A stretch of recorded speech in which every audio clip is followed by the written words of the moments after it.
Police সবসময় শাসক পার্টির দালালি করে, কারণ তাদের নালে বিভিন্ন জায়গায় ট্রান্সফার করে দেবে। ধরো দুর্গাপুরের একজন বাড়ি, সে ওখানে পোস্টিং আছে, যদি ওই নেতাদের কথা না শোনে তার দার্জিলিং, শিলিগুড়ি, জলপাইগুড়ি, সুন্দরবনে পাঠিয়ে দেবে। ফলে সেই ভয়তে পুলিশও তাদের দলদাস হিসাবে কাজ করে এবং অনেকটা কাজ করার ইচ্ছা থাকলেও সঠিক কাজ করতে পারে না। সর্বসাধারণ মানুষের ট্যাক্সের মমতা ব্যানার্জি বা নরেন্দ্র মোদী ওর বাবার বাড়ির টাকা ছাপানো মেশিন নেই যে পুলিশ, সিআরপিএফ, কমান্ডো বা অন্যান্য প্রশাসনিক ডিপার্টমেন্টের কর্মকর্তাদের খাওয়ায়। কারণ জনগণ যে কেনাকাটি করে তার থেকে যে ট্যাক্স জমে, এই ট্যাক্সে থেকে পুলিশের গাড়ি দেওয়া হয়, বোম, বন্দুক, অস্ত্র দেওয়া হয়, এই টাকা থেকে তার গাড়ি দেওয়া হয়, তার পোশাক দেওয়া হয়, তার গোটা পরিবার পড়াশোনা করে, খায়, থাকে, ছেলে মেয়ে শিক্ষিত হয়।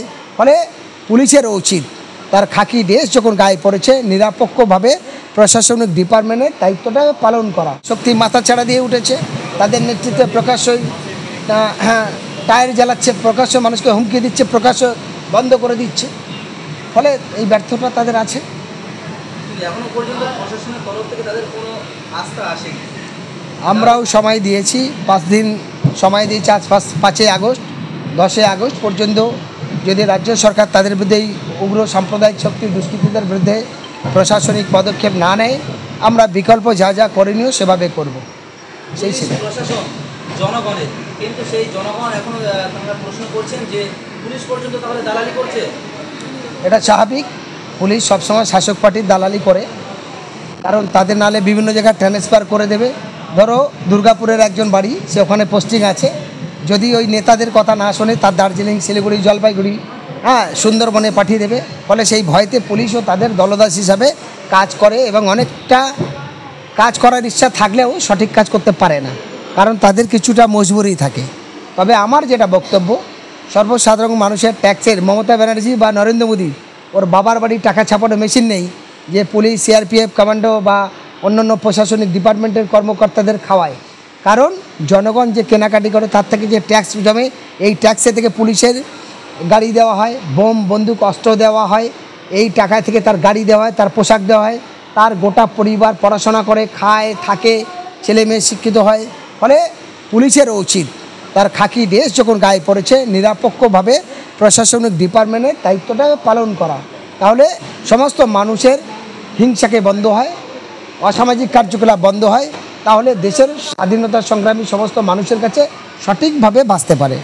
একদম আপনাদের মাধ্যমে পরিষ্কার বাংলার মানুষের কাছে বার্তা দিতে চাই, আপনারা ভুলে যান তৃণমূল, ভুলে যান বিজেপি, ভুলে যান শাসক, ভুলে যান অন্য গুন্ডা। কারণ আপনাদের মধ্যে জোটবদ্ধ করুন। আর তৃণমূল বা বিজেপির যে সমস্ত নেতারা ভাবছে যে ভয় দেখিয়ে, ধমকে, চমকে আমরা রাজনৈতিক শক্তি থেকে লুটে খাবো, আমি সেই প্রত্যেকটা নেতা নেত্রীদের উদ্দেশ্য বলতে চাই, বাংলাদেশের শেখ হাসিনা এই রাজত্ব কায়েম করেছিল। সেদিনকে আমার একটা ভিডিও পোস্ট হয়েছিল, আমি 11:30টার মধ্যে বলেছিলাম বাংলাদেশের শান্তি ফিরতে পারে যদি তিনি পদত্যাগ করেন, যদি দেশ ছেড়ে পালায়, দেশের মানুষের কাছে ক্ষমা চায়। ঠিক 1 ঘন্টা পরে তিনি বাংলাদেশ ছেড়ে পালিয়েছিলেন।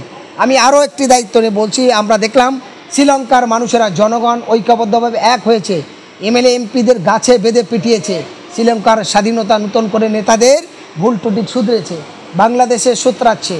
আবার আপনার পার্শ্ববর্তী দেখুন আফগানিস্তান। এবং শুধু তাই নয়, গোটা মানুষের লড়াই আন্দোলনের মধ্যে সব কিছু পরিবর্তন করা সম্ভব।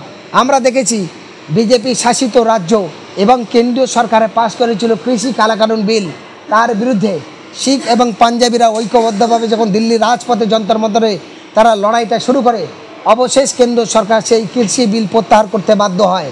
আমরা দেখেছি ভারতের অগণিত হিন্দু, মুসলমান, দলিত, আদিবাসী ব্রিটিশ ইংরেজ সাম্রাজ্যবাদের বিরুদ্ধে জিহাদি লড়াই করেছিল, তবে কিন্তু ব্রিটিশ ইংরেজরা ভারতবর্ষে 1947 সালে 15 আগস্ট ভারত ছেড়ে পালাতে বাধ্য হয়েছে। ফলে আন্দোলন শেষ কথা।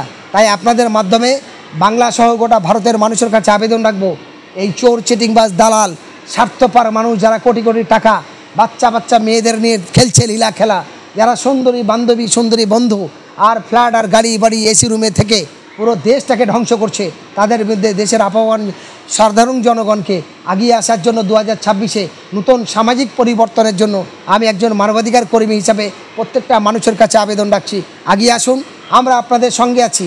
যখন যেখানে ডাকবেন, যে কোনো নেতা, পুলিশ, গুন্ডার বিরুদ্ধে, অন্যায়ের বিরুদ্ধে, অত্যাচারের বিরুদ্ধে সঠিক ইনসাফ পাওয়ার জন্য বলবে, আমরা নিশ্চিত তাদের সর্বশক্তি দিয়ে তাদের পাশে দাঁড়াবো। আমরাও দেখতে চাই গুন্ডা, পুলিশ, নেতা, মন্ত্রী তারা কি শেষ কথা বলবে না জনগণ শেষ কথা বলবে? ভারতবর্ষের গণতান্ত্রিক অধিকার আছে। ভারতের সংবিধান প্রত্যেকটা জাতি, ধর্ম, বর্ণে নির্বিশেষে সব মানুষের সেই সমান অধিকার দিয়েছে।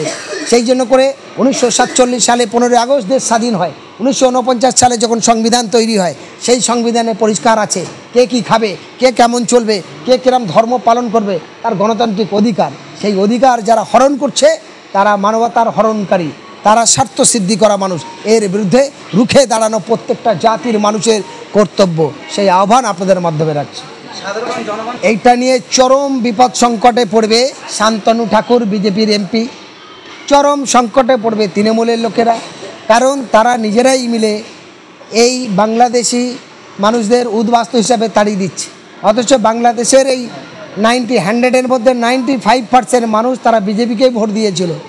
আজকে তাদের উৎখাত করছে। সেই মানুষগুলো বুঝুক যে এরা আমাদের বন্ধু নয়, এরা আমাদের দুশমান। ফলে আপনাদের মাধ্যমে যারা এই লাইভ বা এই ভিডিওগুলো দেখবে তাদের মাধ্যমে আবেদন, আমার শরীর কাটলে যেমন লাল রক্ত বেরোবে, একজন বাংলাদেশের হিন্দু ভাই বা এই দেশের আদিবাসী, মুচি বা মুসলমান বা শিয়া বা শিখ মানুষ, তার শরীর কাটলেও লাল রক্ত বেরোবে। তার মুখ আছে বলে পৃথিবী কথা বলতে পারে, আমিও মুখ আছে বলে কথা বলতে পারি।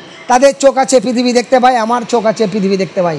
তাই আমাদের দেশের অনেক লড়াই, রক্ত বিনিময়ে একটাই কথা এসেছে, ভাই আসুন ঐক্যবদ্ধভাবে মানুষ হই, আমাদের এক হতে হবে। আর এই চোর বাটপাড়া বিজেপি তৃণমূলের বিরুদ্ধে এই দেশ জাত সমাজকে পরিবর্তন করতে হবে। সারা পৃথিবীর মধ্যে ভারতবর্ষের একটা ঐতিহ্য ছিল, একটা সুনাম ছিল। ফলে এদের রাজনৈতিক এবং ধর্মীয় হিংসা আর দুর্নীতি স্বজন পোষণের কারণে ভারতবর্ষে সেই গণতন্ত্র বিপন্ন, ভারতবর্ষের সেই স্বাধীন সম্প্রীতি মিলন তিথি ভেঙে চুরমার। বড় আফসোস, বড় দুঃখের বিষয়।